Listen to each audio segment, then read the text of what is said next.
장까지 아합이 통치하던 시대, 경제적으로, 사회적으로, 정치적으로는 매우 부강하고 안정되어진 그 시대에 영적으로는 아주 하나님을 멀리 떠난 여로보암 시대에 하나님을 극하게 떠났었는데, 아합 왕이 통치하던 시대에 또 왕을 비롯해서 이스라엘 백성들이 하나님을 극하게 떠납니다. 북왕국 이스라엘 19명 중에 왕 중에서 가장 악했던 왕이 첫 번째 왕인 여로보암이고, 그리고 우리가 공부하는 8번째 왕인 아합입니다. 물론 이후에도 이스라엘의 백성을 다스리는 왕들은 대부분 하나님을 떠났어요. 바로 그때에 하나님이 엘리야라고 하는 하나님의 종을 갑자기 역사의 현장에 등장을 시켜요. 그래서 엘리야를 통해서, 까마귀를 통해서 먹이시는 거, 사르밧 과부의 가루통에 하나님께서 채우시는 거, 또 사르밧 과부의 죽은 아들을 살리시고, 그리고 18장에 오면 850대 1, 갈멜산에서 450명의 바알 선지자들과 대결을 해서 넉넉히 이겨요. 그리고 갈멜산 꼭대기에서 기도를 하죠. 3년 6개월 동안 비가 오지 않았던 이스라엘 땅에 소나기가 내리는 그 엄청난 일들을 엘리야를 통해서 하셨어요. 그리고 19장에 가보면 이렇게 상승세를 타던 엘리야가 갑자기 추락을 해버립니다. 19장에 이 얘기를, 엘리야를 통해서 일어났던 여러 가지 일들을 누가 들었냐면 그 악독한 아합 왕의 아내 이세벨이 들었어요. 이세벨이 뭐라고 그러냐면, 우리 19장 한번 보시죠. 아합에게 이렇게 말합니다.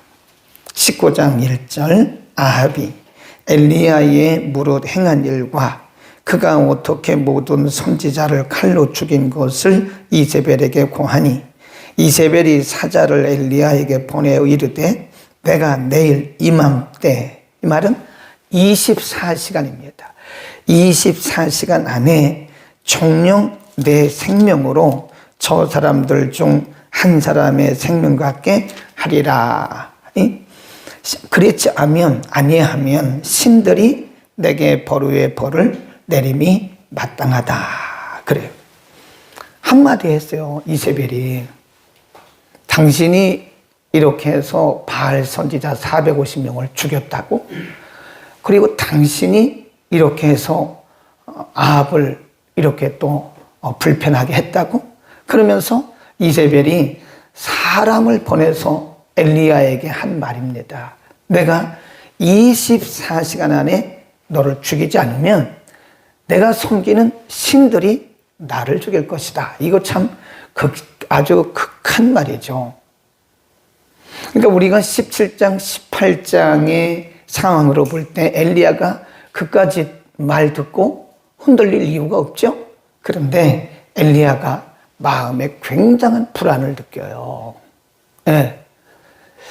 17장, 18장에서 이 죽은 이 사르밧 과부의 아들도 살리는 것을, 물론 자기가 살린 건 아니지만 하나님이 엘리야를 통해서 엄청난 일을 하고요. 3년 반 동안 비가 오지 않았던 이스라엘 땅에 하나님이 엘리야의 기도를 들으시고 엄청난 기적을 베푸셨어요. 네. 엘리야의 기도를 들으시고 하늘에서 불을 내려서 또 재물을 태우기도 하시고. 그런데 19장에 와서 엘리야는 웬일인지 갑자기 추락을 해버려요. 그 이세벨이 한 말을 듣고 어떻게 했나 보세요. 이세벨이 한 말을 듣고 3절입니다. 저가 이 형편을 보고 일어나 그 생명을 위하여 도망하여 유다에 속한 보엘사를 가요. 지금 엘리야가 활동한 곳은 어디죠? 북왕국 이스라엘입니다. 생명을 위하여, 그 말은 자기가 죽음을 위협당했다는 거예요. 그래서 저 남한국에 속한 유다의 부엘세바로 도망가요. 도망칩니다. 그리고 로뎀 나무 아래서 하나님 앞에 이렇게 말해요. 하나님, 저는 두려워서 못 살겠습니다. 저 이만큼 살아도 됐으니 제 생명을 취하시죠. 그러니까 지금 엘리야는 스스로 극단적인 선택을 할 수는 없지만 사실은 극단적인 선택을 한 거나 마찬가지예요. 하나님 앞에, 하나님 제가 스스로 죽을 수는 없으니 하나님 제 생명을 데려가시죠. 이렇게 약해질 수 있어요. 네. 그래서 하나님께서 그 연약해진 엘리야에게 천사를 보내서 먹이십니다. 그리고 40일 가서 또 굴에 또 숨어요. 거기 19장에 쭉 그런 내용들이 있긴 굴에 숨어요. 하나님이 거기까지 찾아오십니다. 엘리야야, 어찌하여 내가 굴에 숨어 있느냐? 그러니까 그때 엘리야가 하는 말을 보세요. 19장 13절 14절입니다. 엘리야가 듣고 겉옷으로 얼굴을 가리우고 나가 굴 어귀의 섬에 소리가 있어 저에게 임하여 가라사대 엘리야야, 내가 어찌하여 여기 있느냐? 굴에 숨어 있을 때 하나님 거기까지 찾아오셨어요. 내가 왜 여기 있지? 이렇게 물으니까 엘리야가 이렇게 대답해요. 저가 대답하여 내가 만군의 하나님 여호와를 위하여 열심히 특심하오나 이는 이스라엘 자손이 주의 언약을 버리고 주의 단을 헐며 칼로 주의 선지자들을 죽였으며 오직 나만 남았거늘 저희가 내 생명을 찾아 취하려 하나이다. 네, 지금 엘리야는 굉장히 약해진 거예요. 말하기를 오직 저 한 사람만 남았습니다. 근데 하나님 뭐라 그러냐면 아니야, 내가 남겨둔 바알에게 무릎 꿇지 않은 사람 7,000명 너만 있는 거 아니야? 그리고 거기 보세요.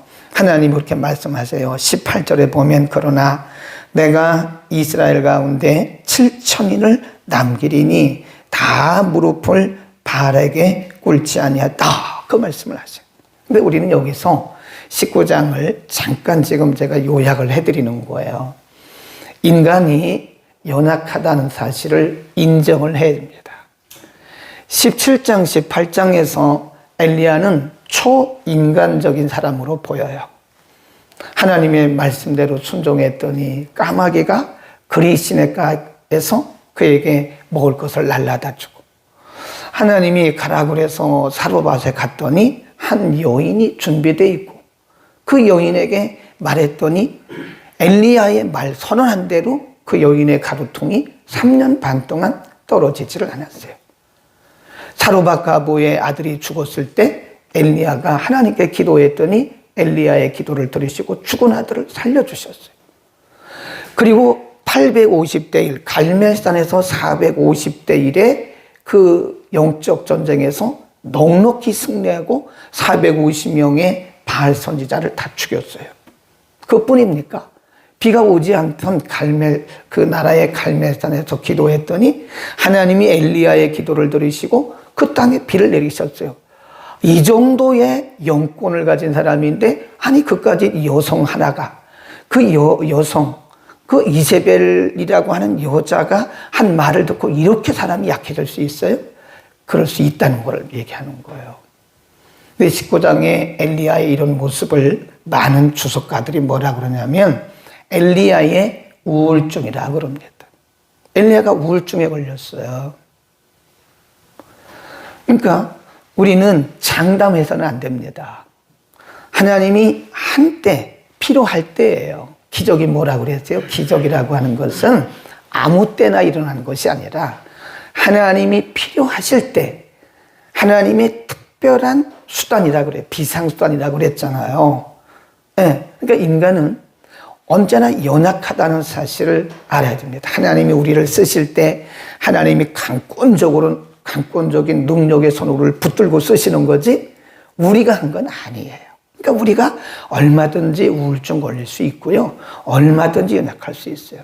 엘리야도 우리와 성정이 똑같다고 성경에 말씀하잖아요. 그러니까 우리가 연약한 지체들을 보고 집사님 그렇게 믿음이 없냐고 그런 말 하지 마세요. 저도 그럴 수 있고 여러분도 그럴 수 있습니다.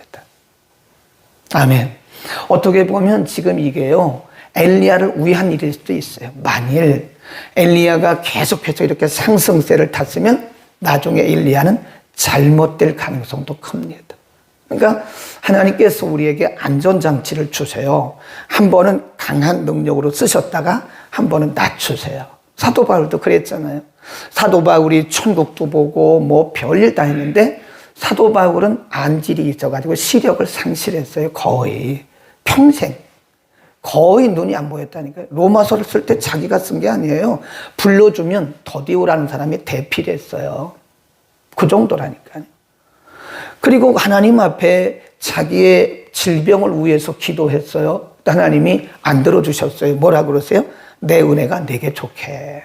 그러니까 그때에 사도 바울이 고백하기를 내가 자고하지 않기 위해서 하나님이 내게 사단의 가시를 주셨다. 그게 안전장치예요.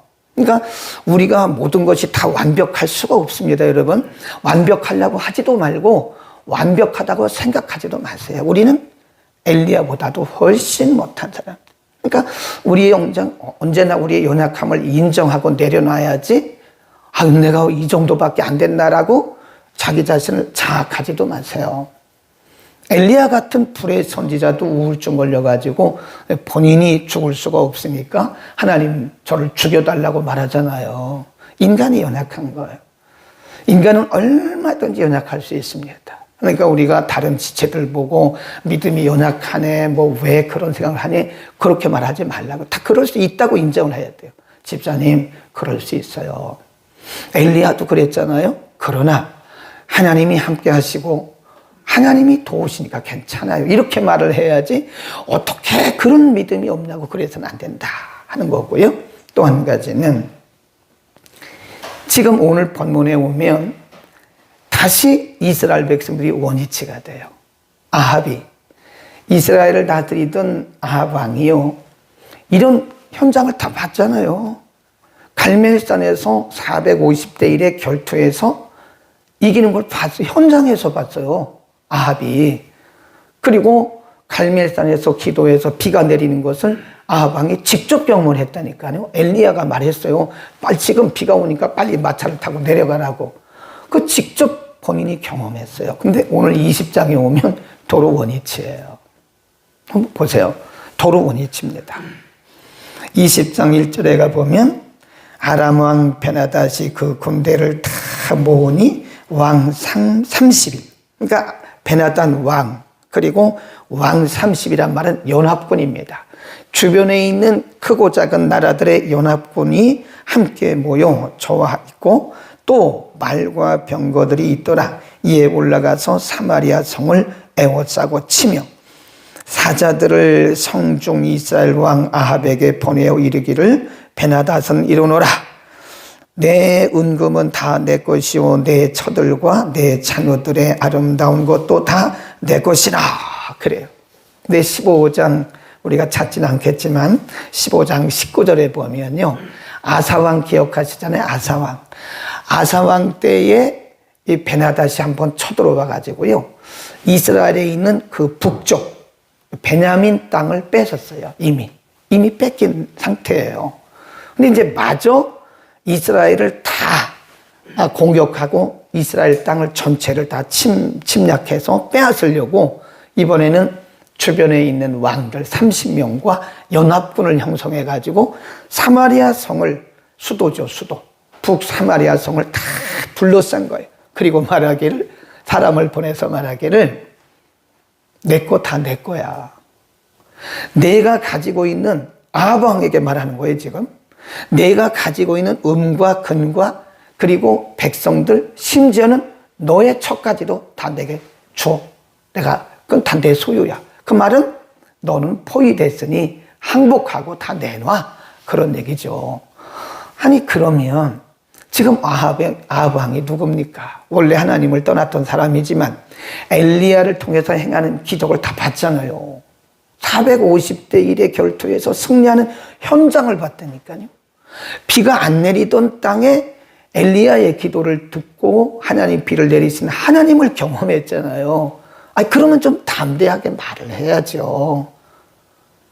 아람이 큰 나라도 아닙니다. 에? 그 담대하게, 무슨 소리예요? 난 그렇게 할 수가 없어요. 이렇게 좀 강하게 나가야 되지 않겠어요? 그런데 여기 역시 그런 거예요. 이런 거를 보면요. 이게 지금 17장, 18장에서 엘리야가 이런 하나님이 행하시는 기적을 통해서 백성들에게 다 보여줬잖아요. 여러분 언제까지 이렇게 우왕좌왕하고 있고 언제까지 이렇게 머뭇거립니까? 바알이 하나님이면 바알을 섬길 것이고 우리가 섬기는 여호와가 하나님이면 여호와를 섬길 것이 아니에요? 그리고 나중에 갈멜산의 450대 1의 결투에서 그 현장을 보고 백성들이 뭐라고 그랬냐면 아합도 마찬가지예요. 여호와가 참 하나님입니다 말했던 사람들이라니까요. 백성들도 그랬고 아합도 그랬어요. 근데 지금 어떻게 했어요? 그 믿음이 흐지부지 됐잖아요. 네. 그리고 내일 본문에 보면 공격을 받고 이스라엘이 또 무너져요. 이런 거를 보면요. 이게 신앙이라는 게 하루아침에 들어가는 게 아닙니다. 하루아침에 들어가는 게 아니에요. 신앙이라는 것은 꾸준히 훈련되어진 거예요. 꾸준히. 네. 우리 가운데 어떤 사람이 어디 가서 3박 4일 말씀 훈련 받아와가지고 나는 말씀 보는 눈이 열렸다? 그런 얘기 하면 안 됩니다. 그렇게 될 수가 없습니다. 어떤 사람이 3박 4일 영성 훈련 갔다 와가지고 나는 모든 걸 다 내려놓고 나는 이제부터 하나님의 말씀대로 사는 삶을 살기로 결단했다. 그건 맞아요. 그런데 그 결단이 오래 못 가요. 인간은 죄성을 가지고 있습니다. 우리가 구원받은 이후에도 여전히 우리에게는 죄성이 남아있고 연약한 성정을 가진 사람들이에요. 그러니까 하나님이 우리를 붙드실 때 우리는 이러고 저러고 하는 거죠. 그러니까 인간은 여전히 올라갔다 내려갔다 하면서 이렇게 점진적으로 성숙되어 가는 거지. 그렇습니다. 또 한 가지 우리가 알아야 할 것은 지금 첫 번째 왕이 누구예요? 여로보암이잖아요. 북왕국. 남왕국은 르호보암이고. 여로보암의 초대왕이었던 그 이스라엘의 초대왕이었던 여로보암이 한번 시작을 잘못해놓은 거예요. 시작을. 그러니까 지금 8대 왕인 아합 때까지 와서도 이게 회복이 안 되는 거예요. 몇 년 동안? 208년 동안. 계속 반복입니다. 그러니까 신앙이라는 것은요. 연속성이 굉장히 중요합니다. 기도도 이게 했다 안 했다 그러면요. 별로 효과가 없더라고요. 그러니까 꾸준히 가는 거예요. 물론 인간이기 때문에 어떻게 똑같을 수가 있겠어요. 그러나 연속성을 가지고 기도해. 그게 진짜 기도의 영성입니다. 말씀도 우리가 꾸준히 묵상해야 돼요. 그래야 말씀의 영성이 들어가는 거지. 이게 말씀 들었다 말다 읽다 말다 그러면 안 되는 거예요. 예배도 마찬가지입니다. 예배 생활이라는 것은 꾸준히 지속성을 가지고 가야 그 영성이 예배의 영성이 살아있는 거지. 예배를 드렸다 안 드렸다 그러면 제가 볼 때 별로 이렇게 영역에 도움이 되지 않아요. 이스라엘 백성들을 보면 이게 한번 추락을 해버리니까요. 이게 다시 회복하기가 어려워요. 여러분 그래요. 누구나 마찬가지입니다. 이게 한번 신앙이 추락해버리면요. 이게 다시 회복하기가 되기는 되는데 시간이 걸리고 어려워요. 굉장히 어렵습니다. 우리는 북왕국 이스라엘과 남왕국 유다 백성들의 그 모습을 바라보면서 신앙은 연속성이 있어야 된다. 예배도 연속성이 있어야 된다. 하는 거예요. 우리가 이 믿음 생활도요. 그래서 우리 자녀들에게 이게 이 믿음이 계승돼야 되는 거예요. 계승. 우리가 사사시대가 몇 년인 줄 아세요? 370년 동안. 370년 동안 이스라엘 백성들은 가나안 땅에서 하나님이 주신 가나안 땅에서 계속 그냥 수렁에서 헤맨 거와 똑같아요. 지금 남왕국 유다, 북왕국 이스라엘 합치면 388년이에요. 여기도 역시 지금 계속 헤매고 있는 거예요. 사사기 1장에 보면 왜 그렇게 됐는지 이유를 말씀해 주더라고요. 여호수아와 사사들이 살아있는 동안에는 그 자녀들에게 믿음이 계승이 됐어요. 그리고 여호수아 사사들이 여호수아 시대의 사람들이 죽고 나서부터 그 백성들은 하나님을 떠나기 시작한 거예요. 엄밀히 말하면 여호수아와 그 시대 사람들이 후손들에게 신앙 계승을 못 시켜준 거예요. 그래서 370년을 그렇게 헤맨 거 아닙니까? 그러니까 우리의 신앙을요, 이 자녀들에게 계승시키는 게 중요합니다. 잘하고 못하고는 별 차이가 없어요. 그러나 중요한 것은 연속성이 있어야 돼.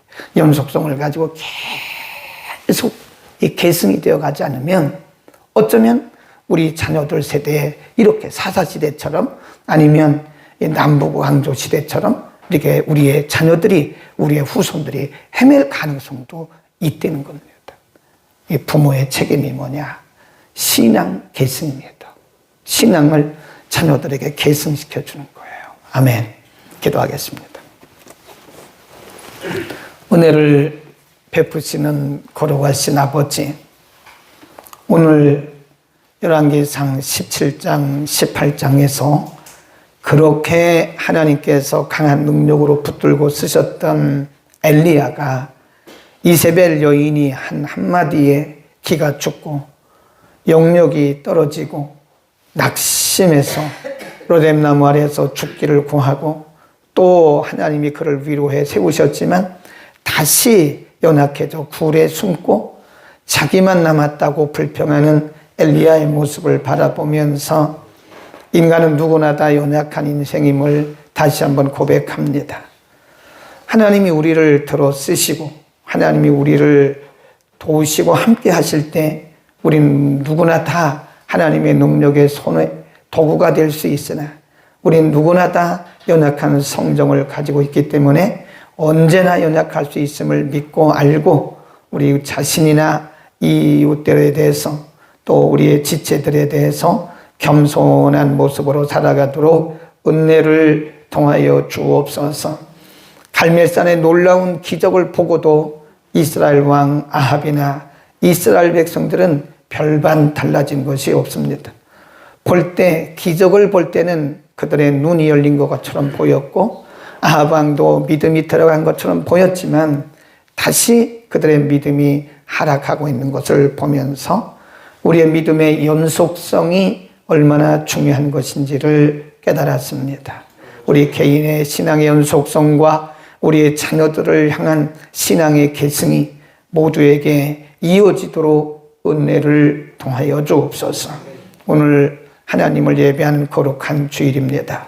지구촌 곳곳에서 주의 이름으로 모이는 곳곳마다 하늘의 은혜를 베풀어 주시고 오늘도 하나님을 대신해서 말씀을 대언할 주의 종들에게 말씀의 영감을 더하시고 오늘도 이전에서 드리는 모든 예배마다 성령으로 기름 부어 주옵소서. 예수 그리스도의 이름으로 감사하며